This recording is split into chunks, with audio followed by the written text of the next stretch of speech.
welcome back to our channel. How are you guys doing? My name is Hala. And I'm Cotton. And we are back with a brand new scenario. Get excited. How did the Stormzy video make you feel? How did it make me feel? Yeah. Did you get excited by it? Did it, you know, bring up any emotion? Did you watch it? I watched the whole 10 minutes. Did you? I did. I don't know, I thought it was a good video. I thought it was really, you know what I mean, good visuals, lots of like notable people on there. I'm not gonna lie, I didn't know most of them. I didn't know them by like... name and face. But then, no, by face. I didn't know them by face, but then afterwards when I realised who they were, like the Keisha the Sket author. Keisha the Sket looked familiar to me, but I was like, really? who is this? This is the thing, like I've never seen her face. I just thought she was an anonymous author. Me too. But then when I saw her, I was like, oh, and then she was like walking with Mary Blackman. And then I was like, what's the connection between Stormzy and Mary Blackman? And you were like, he was on that show, he was on Noughts and Crosses. I know, on BBC Three. Yeah, very well connected guy, mashallah. Moving on. What else? People are banning their hijabs in Iran.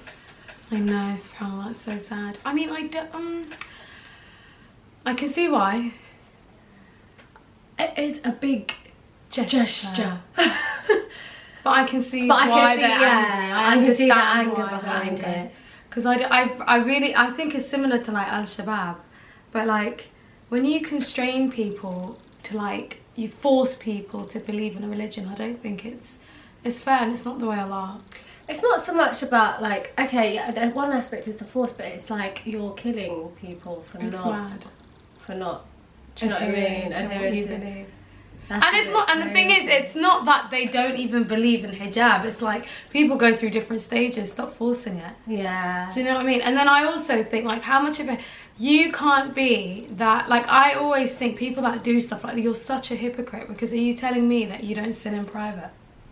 Yeah, like they're infallible. That's yeah, not like you're not. Shut up. Like you probably sin like everyone else, so stop being a hypocrite. You know what annoys me is like, why are you so invested in what women are doing? Like, why do you care what women are putting? Why do you care about a woman's religiosity? Like, that's mad. Like to me, I understand. just think, if I think about a lot of the evil that happens in the world, I must say it's mostly men. And I know that's a bold statement, but I just think, why must you focus on the most minute thing? Like, there's bigger things in religion, like encourage people to pray or to like believe in Tawheed in a very like open manner. Exactly. Like, why are you focusing on just hijab? Like, why is hijab the only thing that gets you like riled up? It's like, why are you killing women for not wearing their hijab? Like, it's so bad. It's like, are you going to be tried along with that woman on Judgment Day? No. Is she going to have anything to do with you on Judgment Day? No, everyone stands for themselves. Everyone's accountable for the things that they do. So like, what? And like, what does like beating, forcing and killing, how does that encourage others to be like, wow, this is a great religion, I want to join it? Do you know what I mean? Not even the religion, but how does that encourage other women to like wear hijab? Like, it's fear mongering. It's just, it's just the dumbest idea they've ever come up with. Exactly. Remember that Dina Tokyo video when she took off her hijab and she literally just did a whole YouTube video on horrible comments. Isn't that mad? Anyway, I read the Twitter thread of that scandal Feed the Future. But you know what I didn't get? Like, the stuff, some of them embezzled, like I think they got the funding, and some of them are buying like homes in Kenya, Lamborghinis. Like, how are you not going to get caught? Please. Do you know what's insane is like, how did you decide to take public funds and not think that you would have to account for every single penny in reports, in documents? Like, how did you feel like you're not going to be providing receipts? It's mad. And the other thing is, some of them, what they promised to feed the children, like the restaurants that they were going to connect with, the restaurants didn't even know. Zero. Some of the restaurants didn't even know what the, it's like, how many kids did you feed today? Zero. And they all promised to feed like 5k kids. Zero. Like, no, that is insane. I'm embarrassed. Like, I'm embarrassed. It's actually so embarrassing. And I just think to myself, like, I don't know, man, I just feel like Somalis took an L there. I'm like, well, like, I actually feel like, oh, why did it have to be Somalis? Why? I was like, low-key, I was burning. I was like, oh, for God's sake. Because you know what? Now it's like, that is a precedent. We've set a precedent now. Yeah. Are people going to look at us like fraudsters and embezzlers? We're the new fraudsters. What can we say? We're Wall Street. We are Wall Street.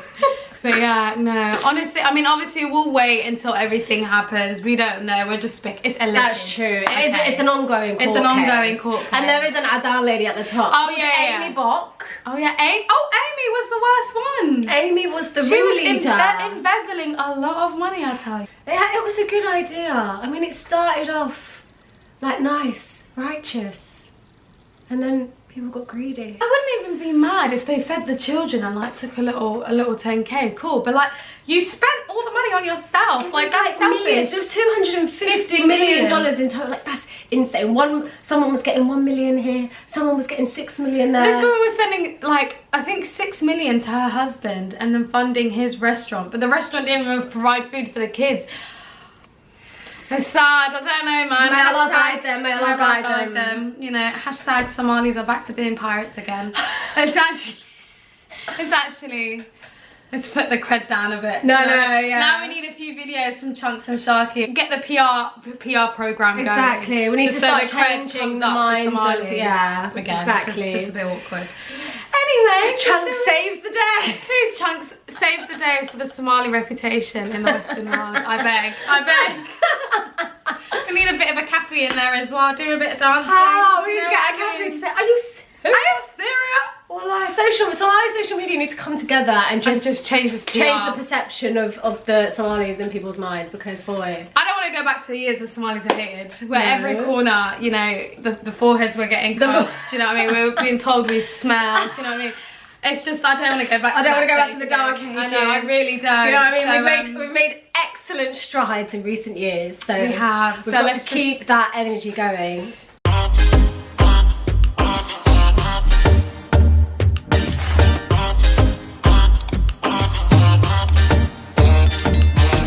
I hate my best friend, but I'm going to be her bridesmaid. I don't know about this one. I met my best friend 10 years ago when we were 16.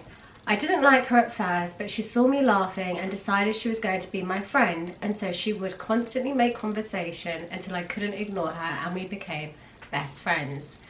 We were both outsiders, with us moving from different schools at around the same time, so we never had other friends but each other in our final years of school. As we have grown up, we kept our friendship and remained just as close. About 4 years ago, I met this boy named Jacob. He was my first boyfriend. I've never been pretty, so he was the first guy to show me attention outside of hookups. He took me on my first proper date. We started to plan moving in together and discussing our future. I was truly happy. But then after a year, he said words that made my stomach drop. He asked me if I would mind if he could start dating my best friend. I can tell you the exact details of that day.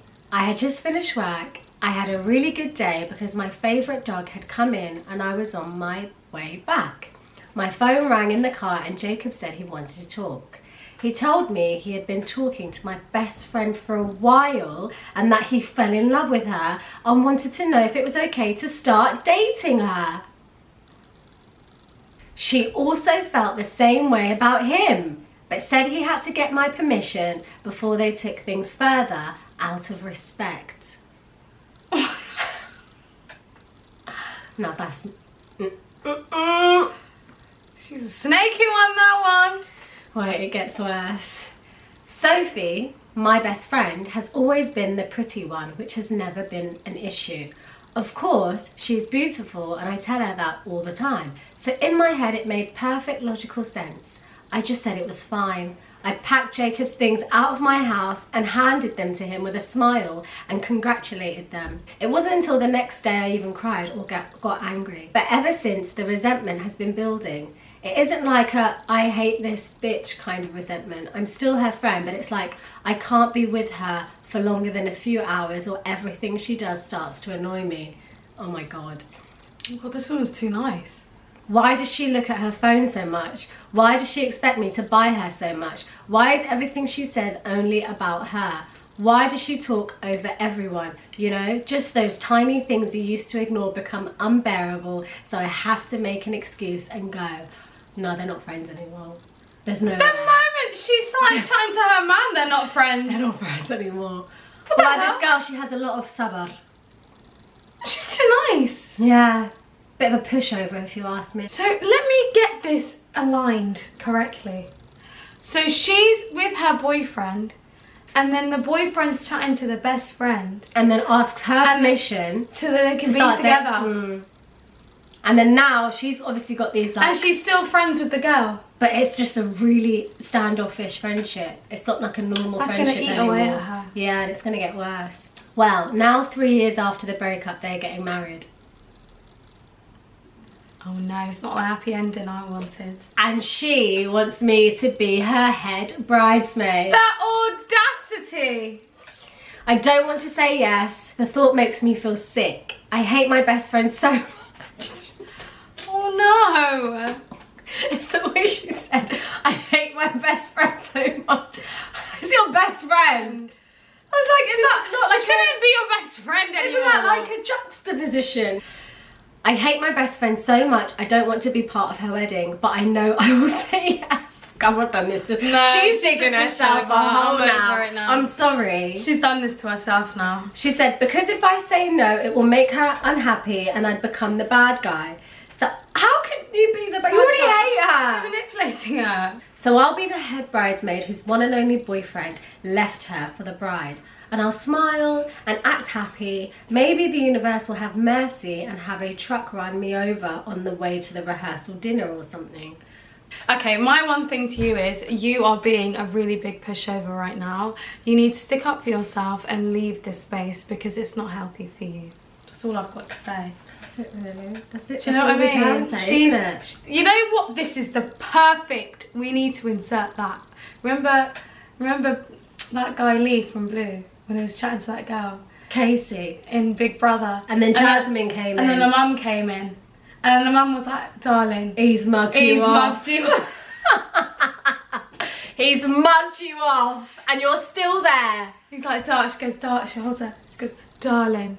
He's mugged you off, he has. This is how you know this is someone whose head is in the clouds. She doesn't care about you. How after 3 years has she asked you to be a bridesmaid? Like, read the bloody room, do you know what I mean? As long as, and even at the beginning of the relationship, and she said, well, as long as, you know, this lady is happy, let's continue. No, like, she you're doesn't sick, care. you cheated. She said before that, I hate my best friend. So, the way she actually feels is, I don't want to be this girl's friend. However, she's just being led like a dog. Speak up. These are the situations where you need to speak up and stand up and for defend yourself. You're being walked all over. You are a mug. You're a mug. Sometimes people need good people around them to really tell them the truth. Yeah. Because sometimes Sophie must have been her only friend. Yeah.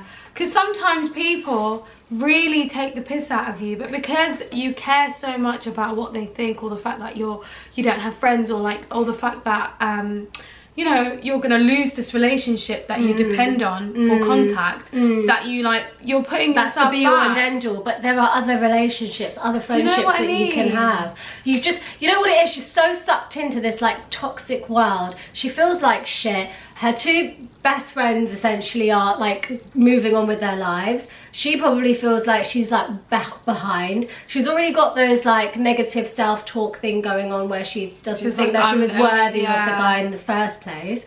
She needs to remove herself, otherwise it's just gonna get worse. And now she's got suicidal ideation.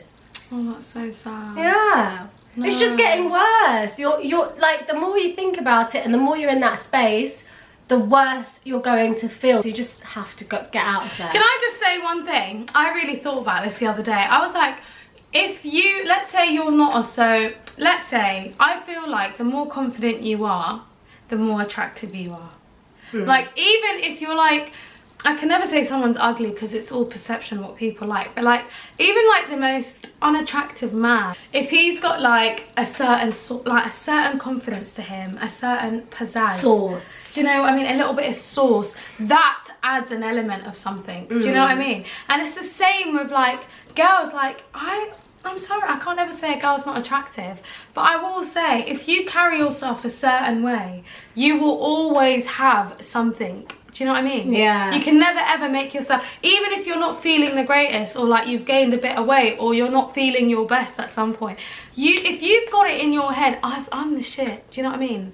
I am that person. That energy will exude everywhere, and you'll start to believe it eventually. You know what it is? Even if you don't feel that way, exactly. Even if you don't feel that way, you just gotta fake it. You gotta fake it till you make it, darling. Because honestly, this world, no one cares about people in this world. I'll be honest with you. Yeah, no one's gonna look at you if you're sad. No one gives a shit. No, people don't want negative energy around them. People want to be around positivity, confidence, things that make them feel good, motivation.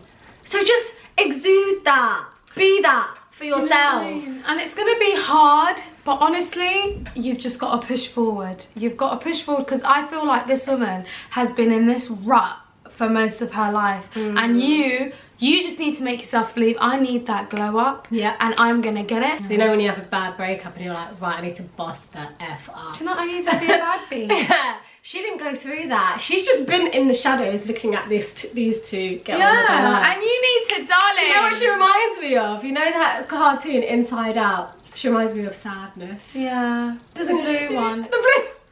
We're not trying to make it seem like sadness and negativity aren't emotions. Everyone but you feels can't that way. But she's been feeling it for 3 years.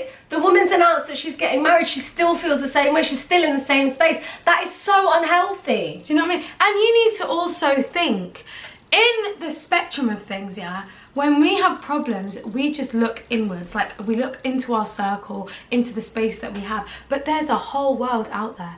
There is a bunch of men that could be better suited to you in this life. Do you know what I mean? There's a bunch of girls that could be better best friends to you in this life than this girl. Do you know what I mean? But if you are constantly stuck and just looking inwards at yourself, and like you never look outwards at your surroundings, or have like the confidence to go look for more, you're always going to be stuck in the same place. That's my ideology in life. She experienced her firsts with those two people, and it's like, it doesn't sound like she's got an external person that she can go to help her rationalize what's happened and help her feel better. Like, let's say, for example, I go through something like that. I've got you, I've got my friends that I can talk to you guys about, and you can help me figure out alternative ways of coping, right? Right. Her, she's only got herself. She's only got herself. Yeah. And I don't think she feels comfortable enough to discuss it with her family. She hasn't mentioned discussing it with anyone else. I feel like she's just in her head. Should we read the update? Oh, what's the update? So I will not be saying yes or no. I think I'm going to ghost them.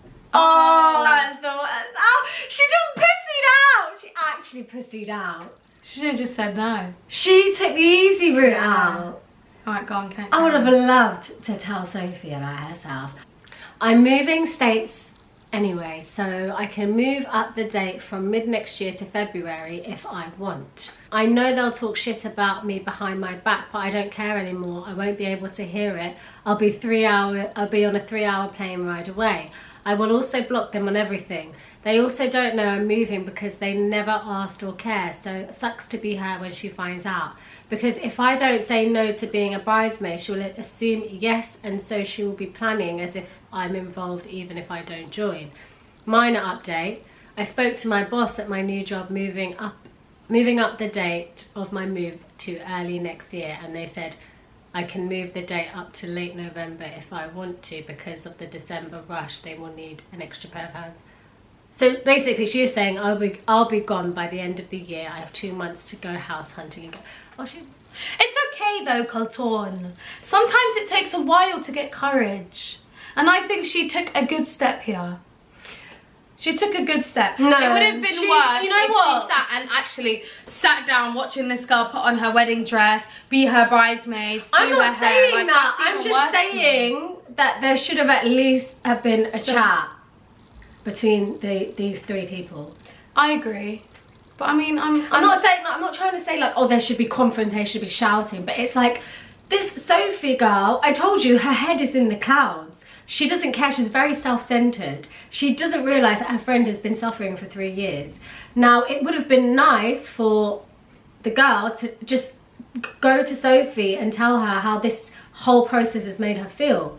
Because you know what that does, Hodor? That lets the other person see it from another perspective. Sophie doesn't have that foresight. She's not at all concerned. This woman has been suffering for 3 years. And I just feel bad because it's like, oh, you know, you had a really good opportunity. Someone that you called your best friend. Like, granted, you hated her, but this is someone that you believed to be your best friend. You grew up together. It would have been nice for you to just be able to address the situation. And I feel like if it was a case where Sophie genuinely had no idea, I mean, of course she's got some idea, but maybe she felt in 3 years that she'd just forgive and forget. But Sophie might be like, oh my God, I'm so glad that, you know what I mean? It could have made their situation, it could have repaired the situation somewhat. Or it could have been, even if it didn't repair the situation, it's like, well, look, it's been addressed. Sophie knows we what can she's put it done. to bed. Yeah. And I can now move on with my life. Yeah. That would have been the perfect ending. But not all endings are happy endings, but we shall move. We respect her for leaving. I just hope that she gets the chance to, you know, mend her peace and actually say how she felt and how they mugged her off. But guys, tell us what you think in the comments. Should she have not copped out and actually confronted both of them about how they made her feel? Or do you think she took the right route and just left? Which I think is kind of peaceful in some way. Anyway, Cotton's giving me the side eye. Anyway, let us know what you think in the comments down below. Please don't forget to comment, like and subscribe. And we'll see you in the next video.